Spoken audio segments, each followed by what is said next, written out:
किसान भाइयों नमस्कार। स्वागत है आपका कार्यक्रम कृषि दर्शन में। मैं हूं विपिन यादव।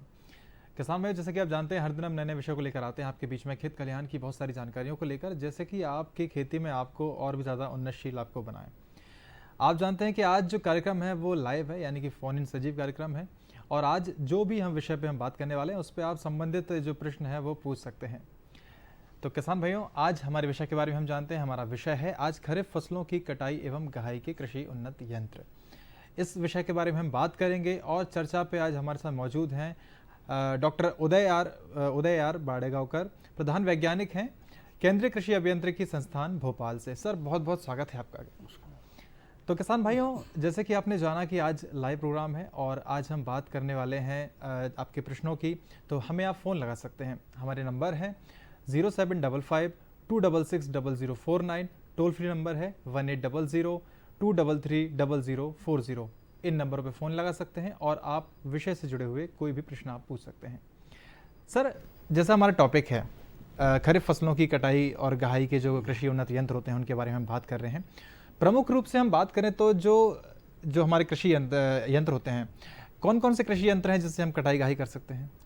कटाई गहाई के लिए आज के परिप्रेक्ष्य में यदि हम देखें तो बहुत सारे यंत्र उपलब्ध हैं जी। यानी हम पावर सोर्स के हिसाब से बात करें तो एक छोटे से छोटा उन्नत हंसिया भी उपलब्ध है, जिसकी सहायता से मैन्युअली मतलब कृषक स्वयं अपने हाथों से कटाई कर सकता है। वहाँ से लेकर फिर पावर टिलर से चलने वाले, ट्रैक्टर से चलने वाले, इसके अलावा इंजन से अपने आप चलने वाले और बड़े बड़े कंबाइन हार्वेस्टर जो बड़े इंजन से चलते हैं। तो एक बहुत बड़ी वैरायटी, एक बहुत बड़ी रेंज जो है वो उपलब्ध है कृषकों की कैटेगरी के हिसाब से। यानी एक छोटा सा किसान भी यदि कोई यंत्र खरीदना चाहे तो उसके लिए भी यंत्र उपलब्ध हैं, और बड़े किसान जिनके पास में ज़मीन ज़्यादा है उन्हें भी यदि बड़े कृषि यंत्र खरीदना है तो उनके लिए भी चॉइसेस हैं। बिल्कुल चॉइसेस हैं, क्योंकि वर्तमान में अगर हम देखें तो हमारे जो खरीफ सीज़न है वो कटाई गहाई की कगार पे अब आ चुका है। तो कटाई गहाई के लिए प्रमुख रूप से बहुत सारे, जैसे सर ने बताया कि हंसिया से लेके बहुत सारे ऐसे यंत्र हैं जो कि बड़े किसान भी उसको यूज़ कर सकते हैं। अब छोटे किसानों की बात करें, जैसे कि अभी हम स्क्रीन पे भी देख रहे हैं सर, छोटे किसानों की बात करें तो छोटे किसान भाइयों के लिए क्या क्या यंत्र हमारे लिए है? छोटे किसान भाइयों के लिए जैसे मैंने कहा कि एक तो हंसिया खास तौर पे है जी। हंसिया के अलावा इस तरह के कुछ बैटरी से चलने वाले कटाई के यंत्र भी आ गए हैं, जिसमें एक व्यक्ति जो है वो करके काम कर सकता है।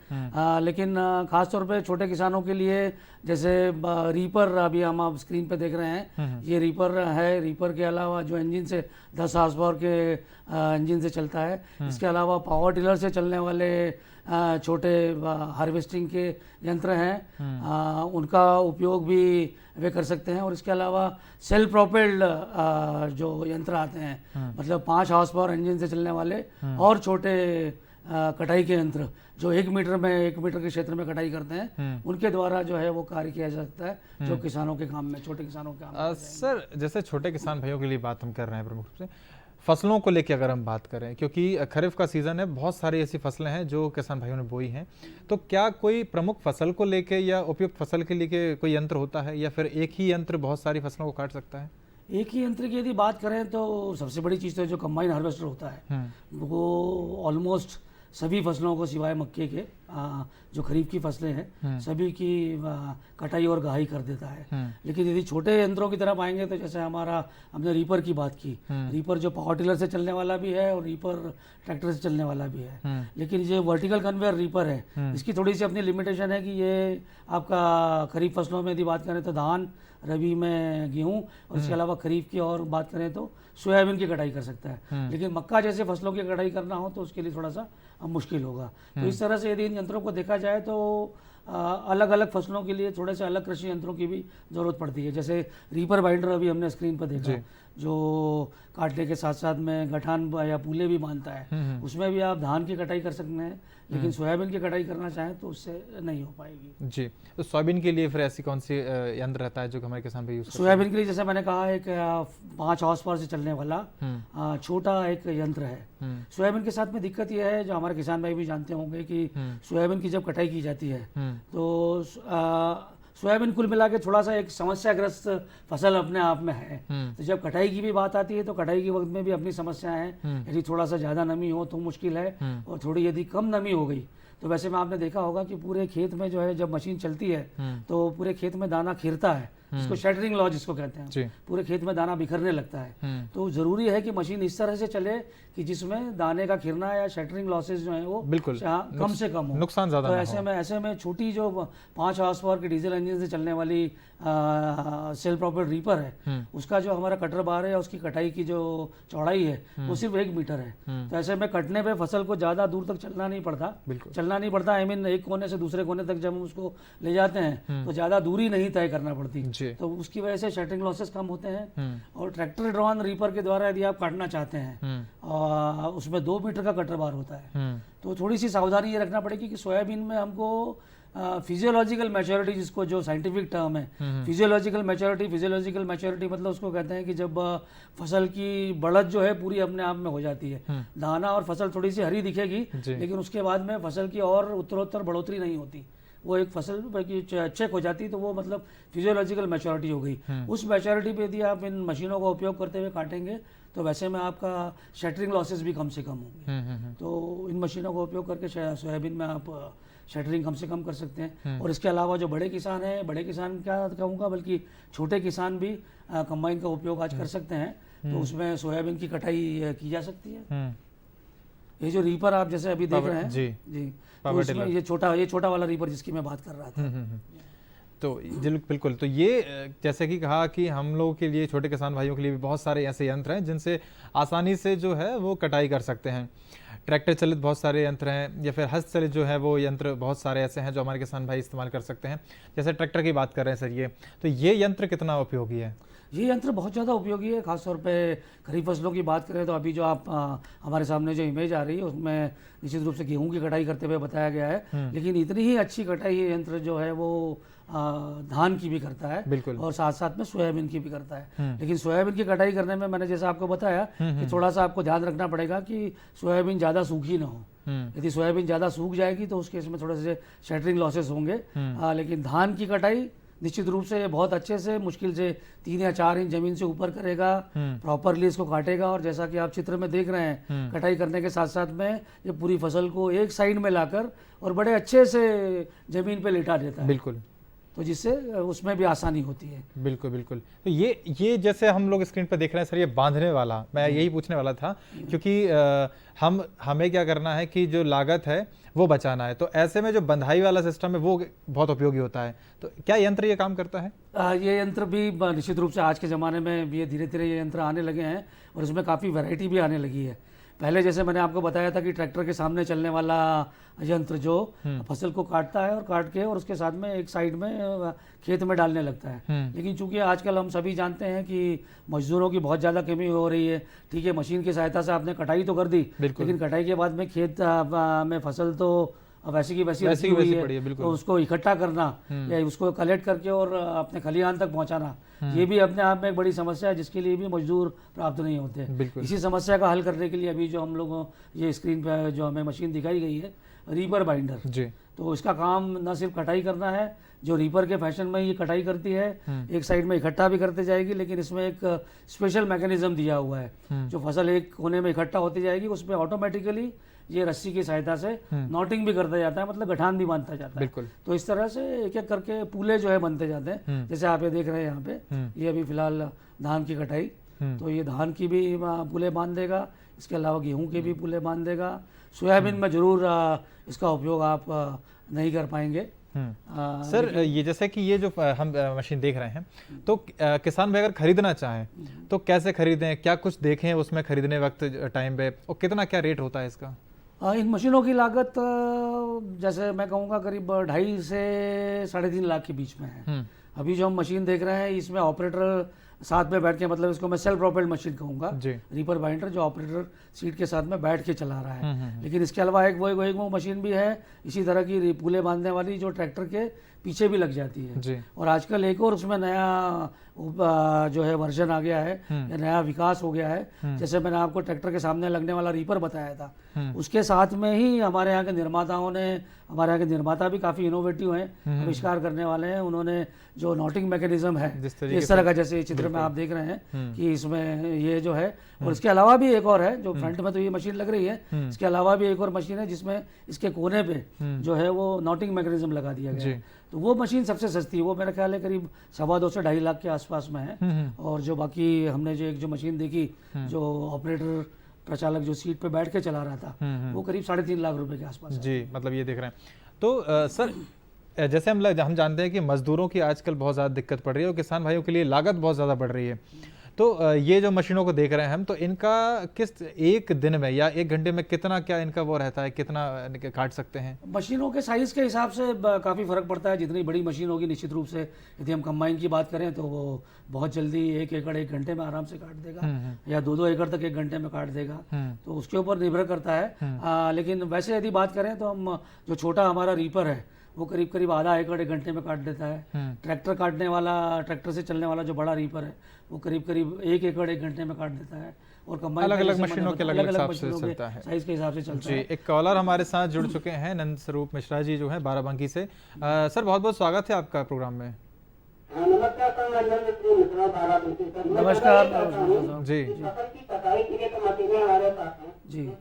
जो आउटलेट होते हैं तो उसमें लोग इसकी मनाई कटाई नहीं कर पाते, उसमें आग लगा देते हैं। इससे जो है धुआं होता तो वातावरण जलाती चीज होता है, इससे स्वास्थ्य की बीमारियां फैल जाती है, मेरी मिट्टी खराब होती है, दीवार हमारे खत्म हो जाते हैं, हमारे मिट्टी खत्म हो जाते हैं और हमारी खेती में लागत बढ़ जाती है। जो हमें खेत को देना चाहिए तो हमने आग लगाती, तो उसको जो आउटलेट है उसको बेहतर करने के लिए हमें कौन सी तैयारी रखनी चाहिए, कौन सी जल्द उपयोग करना चाहिए? नंद स्वरूप जी, आपने बहुत महत्वपूर्ण मुद्दा अपने प्रश्न के माध्यम से उठाया है। खेतों में नरवई जलाने के, आग लगाने का जो काम होता है वो बहुतायत में बढ़ रहा है और उसकी वजह से नुकसान बहुत ज़्यादा है। सबसे बड़ी चीज़, मैं मशीनों के बारे में तो आपको बताऊंगा, लेकिन सबसे बड़ी चीज़ जो हमें हमारे कृषक बंधुओं को समझने की ज़रूरत है वो ये समझते हैं कि खेत में आग लगाने से या नरवई में आग लगाने से खेत बहुत जल्दी जल्दी साफ़ हो जाता है और हमें बोनी के लिए जो है पर्याप्त समय मिल जाता है। लेकिन वो ये भूल जाते हैं कि उसमें जो है दूर का नुकसान बहुत ज़्यादा है। ठीक है, आपने जल्दी जल्दी बुआई तो कर ली, लेकिन आग लगाने की वजह से आपके मिट्टी का जो स्वास्थ्य गया, मिट्टी की जो उत्पादकता गई, मिट्टी के जो पोषक तत्व आग लगाने की वजह से ख़त्म हुए, उसके बारे में हमारे कृषक बंधु सोच नहीं पाते हैं। तो मेरा ख्याल है उस पर ज़्यादा ध्यान देने की ज़रूरत है। और जहाँ तक इस क्षेत्र में या नरवई को आग लगाए बिना बोनी करने की बात है, तो इस क्षेत्र में भारत सरकार का और अन्य राज्य सरकारों का भी बहुत ज़्यादा काम चल रहा है। हमारे कृषि अभियांत्रिकी संस्थानों का भी जो अनुसंधान संस्थान है वो भी लगे हुए हैं। बहुत सी मशीनों का इसके लिए विकास किया गया है। खासतौर पर आपने हैप्पी सीडर का नाम सुना होगा। हैप्पी सीडर है, इसके अलावा सुपर सीडर है, इसके अलावा स्मार्ट सीडर है। ये 3 इस तरह की मशीनें आई हैं जो भारत सरकार द्वारा लगभग 40 से 50% सब्सिडी पर, खासतौर पर उत्तर प्रदेश, जी हाँ, ये तो एक मशीन है ही जो नरवई से जलने के लिए, जानवर जलने से आपको बचाएगी। तो हैप्पी सीडर उनके द्वारा आप बोनी कर सकते हैं। उससे पहले लेकिन एक ये भी होगा, खासतौर पे जो एक कृषकों को जो दिक्कत जाती है, खेत में इतना ज़्यादा भूसा होता है कि उससे भी मुक्ति पाना चाहते हैं। तो ये आप जो स्क्रीन पे आप बेलर देख रहे हैं, इस तरह के बेलर का उपयोग करके भी जो है वो कुछ नरवई, मतलब मान लिया कि आपके खेत में 6 से 8 टन तक नरवई है, कहीं कहीं हो सकता है कि 10 टन प्रति हेक्टेयर तक नरवई आपके खेत में कंबाइन से कटाई करने के बाद में बची हुई है। तो उसमें 4 से 6 टन तक की नरवई आप इन बेलर मशीनों की सहायता से खेतों से निकाल सकते हैं और इसको अन्य उद्योगों के लिए बेच सकते हैं। ये भी एक फायदे का धंधा है। और बाकी जो बची हुई नरवई है उसमें जैसे मैंने बताया कि हैप्पी सीडर है या सुपर सीडर है या स्मार्ट सीडर है, इस तरह की मशीनें, जीरो टिल भी है। दो आगे जो है इसमें 2 सिचुएशन आती है। एक, यदि आपके खेत में सिर्फ ठूंठ हो, जिसको स्टबल्स कहते हैं, मतलब कंबाइन द्वारा फेंका गया, हार्वेस्टर द्वारा फेंका गया लूज भूसा ना हो, सिर्फ ठूंठ हो, यदि आपने रीपर से कटाई की है तो उसमें सिर्फ ठूंठ ही खेत में बचेंगे। तो उसमें आप ये जीरो टिलेज मशीन का उपयोग कर सकते हैं। लेकिन यदि आपने कंबाइन से कटिंग की है तो आपके खेत में न सिर्फ ठूंठ होंगे बल्कि कंबाइन द्वारा छोड़ा गया लूज कचरा भी नरवाई होगा। भी कचरा भी बिल्कुल। होगा, और वो कचरा सबसे बड़ी समस्या होता है बोली करने के लिए। जी। तो वैसे में आप ये जैसा मैंने बताया हैप्पी सीडर, सुपर सीडर और स्मार्ट सीडर, बिल्कुल। इन मशीनों का उपयोग कर सकते हैं। अभी तो हाल फिलहाल हालत ऐसी भी आ गई है आजकल पंजाब और हरियाणा में, तो कृषक बंधु ये तक करने लगे कि कंबाइन आगे आगे कटाई करते चल रहा है और पीछे पीछे हमारा हैप्पी सीडर या स्मार्ट सीडर जिससे हम भूसा भी ये बना जो सकते है हैं, जिससे बोनी इसमें करते हुए चल रहा है। बिल्कुल। ये जो भूसा काटने वाली मशीन है ये भी आपको निश्चित रूप से खेत में नरवाई कम करने का, ताकि आप नरवाई काट के और बेच सकें। बिल्कुल, अच्छा और अगले संसाधन महीने है। से बच सकें। बिल्कुल। तो बहुत सारे ऐसे यंत्र हैं जिन पर हमने अभी बात की और आगे बात करने वाले हैं। फिलहाल रुकते हैं छोटे से ब्रेक के लिए, ब्रेक के बाद जल्द हाजिर होते हैं। मुझे क्या सुनाना चाहते हो? जो सुनाओ मेरी सौतन को। किसको? अरे वही तुम्हारा मोबाइल फोन जिससे सुबह शाम दिन रात चिपके रहते थे और कहते थे किसान कॉल सेंटर से बातें हो रही हैं। अच्छा ये बात है। हाँ, क्यों? क्या हुआ? अब बात नहीं होती क्या? अब तो झट से बात हो जाती है। संबंधी समस्याओं का अपनी भाषा में तुरंत हल पाने के लिए पूरे भारत में किसी भी फोन से हेल्पलाइन नंबर पर संपर्क करें। किसानों का दोस्त किसान कॉल सेंटर।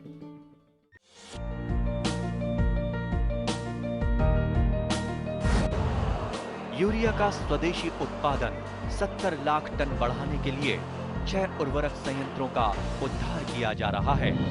FCIL के गोरखपुर, सिंदरी, तलचर और रामागुंडम संयंत्र, HFCL की बरौनी इकाई और BVFCL की नामरू फोर्थ। सोने पर सुहागा ये है कि देश में अब बनेगा सिर्फ नीम लेपित यूरिया, क्योंकि इससे होगा किसानों का फायदा ही फायदा। अनाज का उत्पादन 10% तक बढ़ेगा। बढ़ेगी 10 से 15% नाइट्रोजन क्षमता।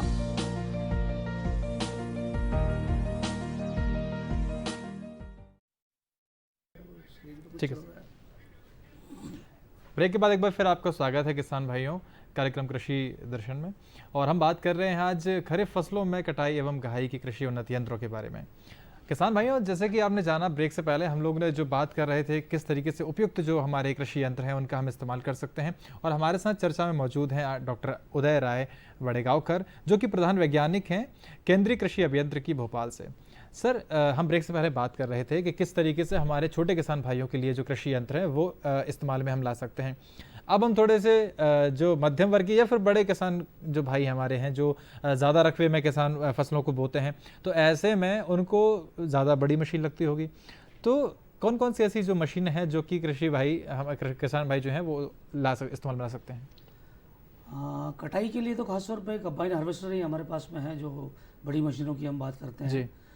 मक्का की बात करेंगे तो मक्का के लिए हमें कंबाइन हार्वेस्टर अलग तरह का लगता है, और बाकी धान, सोयाबीन, इन फसलों की बात करें तो इसमें अलग तरह का कंबाइन हार्वेस्टर होगा। तो ये करीब 20 से 25 लाख रुपए के बीच में ऐसे कंबाइन हार्वेस्टर उपलब्ध हैं, और इन कंबाइन हार्वेस्टर्स में भी जो है वो 8 फीट से लेके और 14 फीट की चौड़ाई तक बिल्कुल अलग अलग साइज के कंबाइन हार्वेस्टर उपलब्ध हैं। और आज के परिप्रेक्ष्य में हम ये कह सकते हैं कि जरूरी नहीं कि कंबाइन हार्वेस्टर का उपयोग बड़ा किसान ही करे, इवन छोटा किसान भी इन कंबाइन हार्वेस्टर का उपयोग कर सकता है, क्योंकि इस तरह की मशीनें आजकल किराए पर भी उपलब्ध हैं। बिल्कुल। तो वो भी चाहे तो इन मशीनों का उपयोग कर सकता है, और 2 से 2,500 रुपये प्रति एकड़ या अलग अलग एरिया के हिसाब से, अलग सीजन के हिसाब से, मौसम के हिसाब से इसमें बदलाव होता रहता है, लेकिन काफ़ी सस्ती दरों पे ये सारी मशीनें आजकल छोटे किसानों के लिए भी उपलब्ध हैं, तो वे चाहें तो इनका उपयोग कर सकते हैं। बिल्कुल।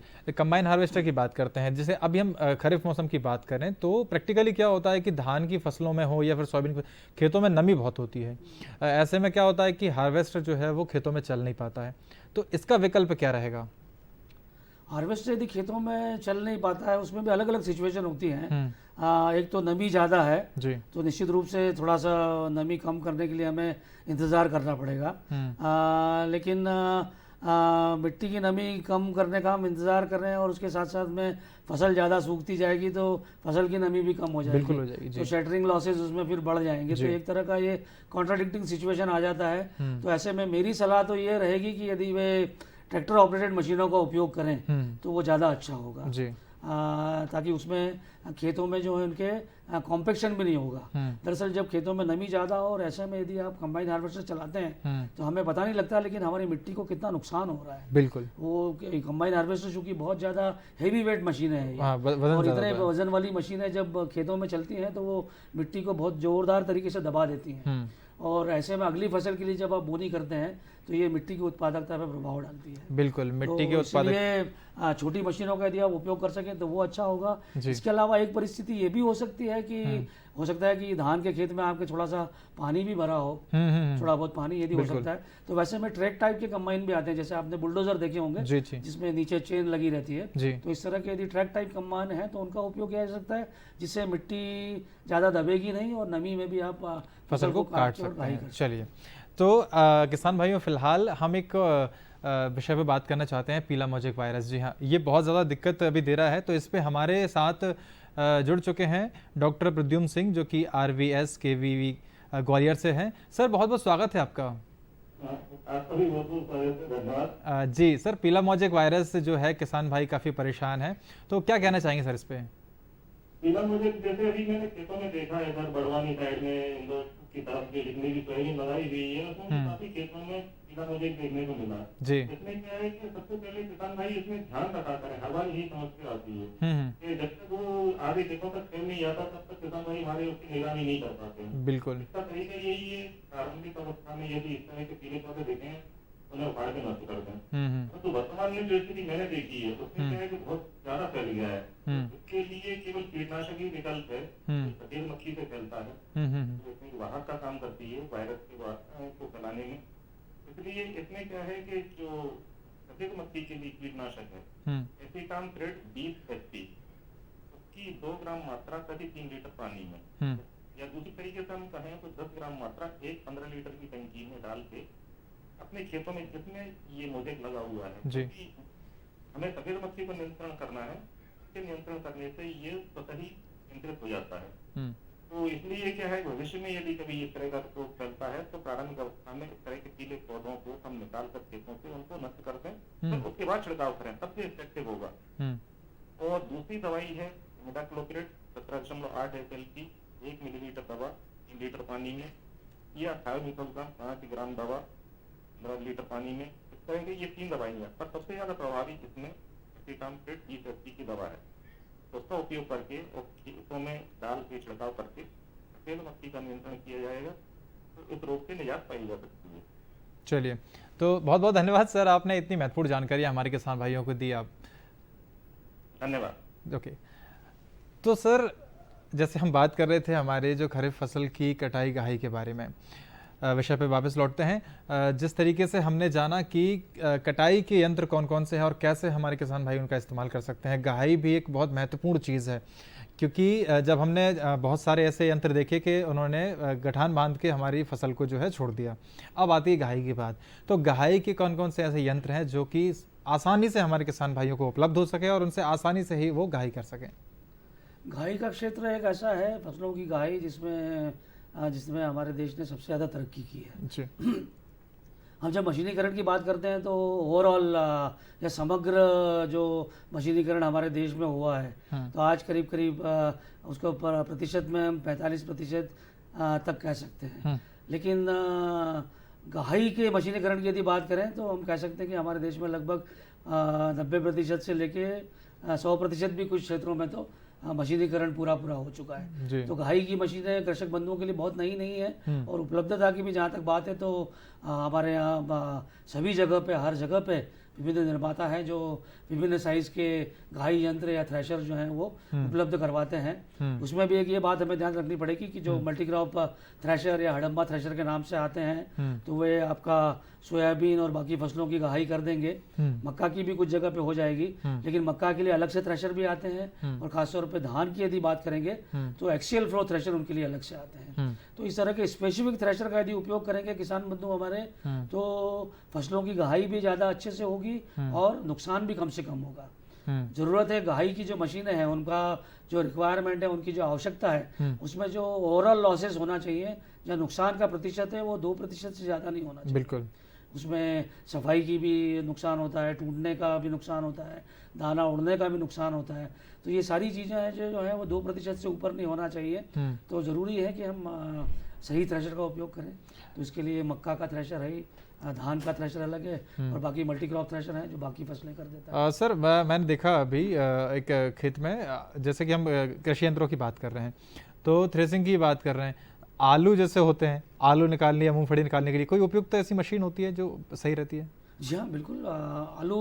आलू खोदने के आलू है, मूंगफली अभी हमने जो बात की है अभी तक नॉर्मली हमने जो खास उन फसलों की बात की है जो सतह के ऊपर हैं और जिनकी कटाई करना है। लेकिन निश्चित रूप से उन मशीनों की भी रिक्वायरमेंट है। हमारी बहुत सी फसलें हैं, जिस तरीके से हम देख रहे हैं, मूली लेंगे या गाजर लेंगे या आलू लेंगे या मूंगफली लेंगे, इस तरह की जो फसलें हैं तो इसमें कटाई के बजाय खुदाई की जरूरत पड़ती है। बिल्कुल। तो ऐसे में ट्रैक्टर से चलने वाली या इवन पावर टिलर से चलने वाली अलग आगे जो है वो डिफरेंट पावर सोर्सेज वाली मशीनें हैं। इवन बैल से चलने वाली भी जो आपको प्याज की भी खुदाई कर देंगी, लहसुन की खुदाई कर देंगी, आलू की खुदाई कर देंगी, मूंगफली की खुदाई कर देंगी। मूंगफली की खुदाई करने के साथ साथ में उनसे मिट्टी को अलग भी कर देंगी ताकि आप फसल आसानी से इकट्ठा कर सकें और उनका थ्रेशिंग कर सकें। बिल्कुल, क्योंकि जैसे आपने कहा कि ज़मीन से ऊपर वाली जो फसलें हैं उनका तो हम आसानी से जो है प्रबंधन कर सकते हैं, ज़मीन के नीचे वाली का भी प्रबंधन करना है। क्योंकि पहले छोटे जो किसान भाई की बात करें तो वो आसानी से मजदूरों से करवा सकते हैं, अगर बड़े स्तर पर अगर कोई फसल लगाता है तो ऐसी परिस्थिति में भी बहुत सारी चीज़ें जो है वो देखने को पड़ती हैं। ये फसलों की बात की हमने, कटाई की बात करी, सावधानियां क्या क्या रखना चाहिए किसान भाइयों को? कैसे हमारे किसान भाई जो है इनको इस्तेमाल करते वक्त सावधानियां रखें? सावधानियां तो मेरे ख्याल है प्रत्येक क्षेत्र में होना चाहिए, जीवन के प्रत्येक क्षेत्र में होना ही चाहिए। लेकिन जब कृषि उपकरणों की बात आती है तो थोड़ा सा इस बारे में बात करना ज़रूरी मैं भी इसलिए समझता हूँ कि सावधानी से ज़्यादा लापरवाहियाँ होती हैं। बिल्कुल। कटाई की जैसे मशीनों, कटाई से ज़्यादा जो है वो घाई की जो मशीन है, थ्रेशिंग मशीन है, थ्रेशिंग मशीनों को लेके हम हर सीज़न में, हर मौसम में, हर साल विभिन्न दुर्घटनाओं के बारे में सुनते रहते हैं जी। तो उसमें निश्चित रूप से काफ़ी कुछ ध्यान देने की ज़रूरत है। सबसे बड़ी जो पहली बात करना चाहूँगा वो तो ये कि हम लोग जैसे कटाई मशीनों के लिए या दूसरी मशीनें चलाने के लिए भी कई बार हम जो प्रचालकों को रखते हैं या ट्रैक्टर ऑपरेटर रखते हैं, हम लोग ये ध्यान नहीं देते कि उनके पास में लाइसेंस है या नहीं है। आपको गांव में पुलिस पकड़ने तो नहीं आ रही, लाइसेंस चेक करने नहीं आ रही है। लेकिन सबसे ज़्यादा बड़ी चीज़ जो कृषक बंधुओं को ध्यान देने की बात यह है कि खुदा न खास्ता यदि आपके खेत में किसी तरह की कोई दुर्घटना हो जाती है तो यदि आपके ऑपरेटर के पास में, आपके पास में यदि लाइसेंस नहीं होगा तो आप पुलिस रिपोर्ट की बात तो छोड़िए, पुलिस कार्रवाई की बात तो छोड़िए, आप बीमा के थ्रू जो क्लेम करना चाहेंगे वो किसी तरह का क्लेम भी आपको सरकार की तरफ से मिल नहीं पाएगा। तो सबसे बड़ी सावधानी तो मैं यही कहूँगा कि मशीनों को चलाने के लिए आप एक प्रॉपर लाइसेंस रखें, अच्छी मशीनें रखें, मशीनों के आसपास बच्चों को ना आने दें, और जब ये मशीनें चलाते हैं उस समय प्रॉपर ड्रेसअप होके करें। स्लीपर पहन के जैसे ट्रैक्टर नहीं चलाना चाहिए, उसमें एक्सीडेंट होने के चांसेस हैं। सिमिलरली जब आप घाई यंत्र थ्रेशर चलाते हैं तो जैसे मैंने कहा कि थ्रेशर में दुर्घटनाओं की संभावना और ज़्यादा होती है। इसीलिए चूंकि थ्रेशिंग करते वक्त में या घाई करते वक्त में महिला मजदूरों का जो है, महिला कृषक जो है बहुत ज़्यादा होती हैं। और महिला कृषक जो गाँव में हमारे जो वस्त्र पहनती है वो निश्चित रूप से साड़ी ही होती है जी। तो साड़ी का मैं ये तो नहीं कहूँगा कि वो ड्रेस बदले, दूसरी तरह का कोई स्पेशल ड्रेस पहने, लेकिन फिर भी उनको इतनी सावधानी रखना चाहिए कि साड़ी का पल्लू वगैरह जो है, जितने अपना ढीला जो भी है वो सब टाइट तरीके से बांध के रखें।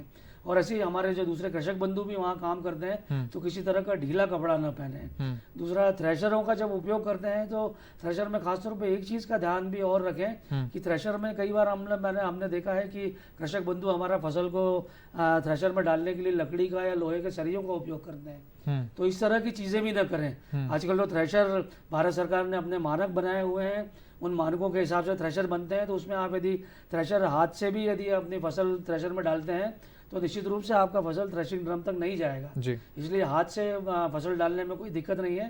ज़्यादा से ज़्यादा ये हो सकता है सोयाबीन की फसल की घाई तो मैंने स्वयं अपने हाथों से भी की है। उसमें ये भी होता है कि हाथों में कई बार थोड़ी सी डंठल वगैरह चुभते हैं तो थोड़ा सा घाव वगैरह हो जाते हैं। आप चाहें तो दस्ताने पहन के उसका कर सकते हैं। और दूसरा, खासतौर पर थ्रेशर में पुलिस वगैरह होती है, बेल्ट होती हैं जी, उनका विशेषकर ध्यान है। तो सावधानियों की हमने बात की, वहीं पे बाल वगैरह और कपड़े खींचे जाते हैं। चलिए, बहुत बहुत स्वागत, धन्यवाद सर, आपने हमारे किसान भाइयों को इतनी महत्वपूर्ण जानकारियां दी। किसान भाइयों, उम्मीद है जानकारियां आपको पसंद आई होंगी। आज के लिए बस इतना ही, अगले अंक में फिर मुलाकात होगी नई जानकारियों के साथ। तब तक के लिए नमस्कार।